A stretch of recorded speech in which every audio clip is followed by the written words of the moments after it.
Hello, this is Marc Medley, host of The Reading Circle with Marc Medley, heard live each Saturday morning on WP 88.7 FM and GoBrave.org. Every now and again, I will do commentary outside of the radio broadcasts, and such is the case today as I'm bringing my written blog, The Critical Thinker, to life. My latest blog post was Chores, What's That? Parents, what's that? My wife and I were talking at breakfast this morning, and she said to our youngest daughter to finish breakfast and to get ready to do her chores before she had to leave the house for a scheduled appointment. I said to my wife, the word chores sounds strange in 2015, and most children today probably do not even know what chores are. Certainly those of us born 50 or more years ago, or who grew up in the South, or maybe even Southern or Midwestern children today may know what chores are. But I'm willing to bet that the average urban or suburban child, for that matter, does not know what a chore is in 2015. I'm saying that because too many parents are no longer willing to assign chores to their children, and as a result of this, our children are growing up with no work ethic or discipline, both of which they will need to cope in society. As an educator, I work with children and parents every day, and it would blow your mind if you were to hear some of the things coming out of the mouths of parents about how they cannot do anything with their own offspring. The blowing of your mind would only be surpassed by the level of disrespect shown to adults, whether it is to their parents or teachers, by these same children. To my horror, and to some degree, I experienced the same thing with my own children. My children have gotten away with murder in comparison to what me and my sister would have gotten away with had we tried those tricks with our parents.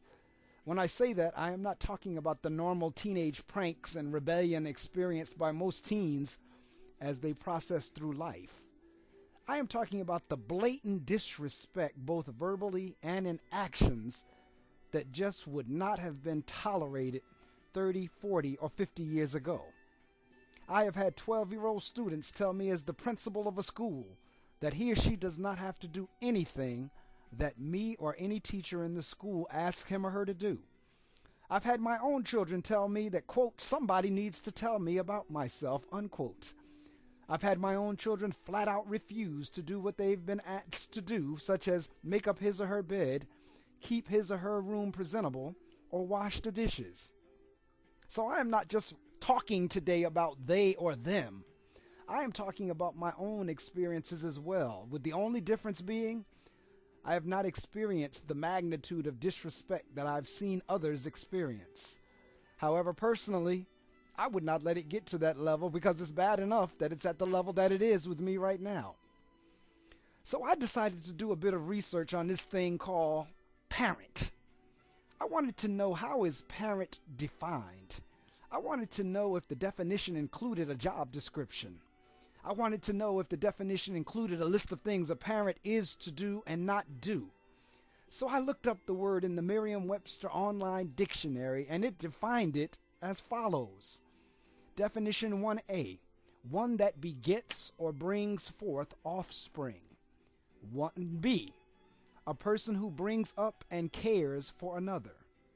2A, an animal or plant that is regarded in relation to its offspring. 2B, the material or source from which something is derived. 2C, a group from which another arises to which it usually remains. What I learned after reading the definitions was that most of the parents that I come into contact with clearly fulfilled the A part of the definition, but are struggling terribly with the B part. So I looked up the phraseology in the B part where it read brings up and learned the following.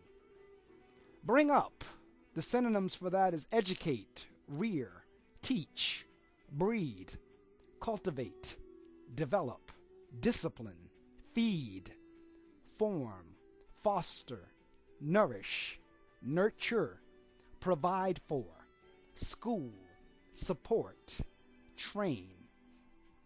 It then became very clear to me where our problems lie with our children. Too many of us as parents are not educating, rearing, teaching, cultivating, developing, disciplining, forming, nourishing, nurturing, schooling, fostering, and training our children.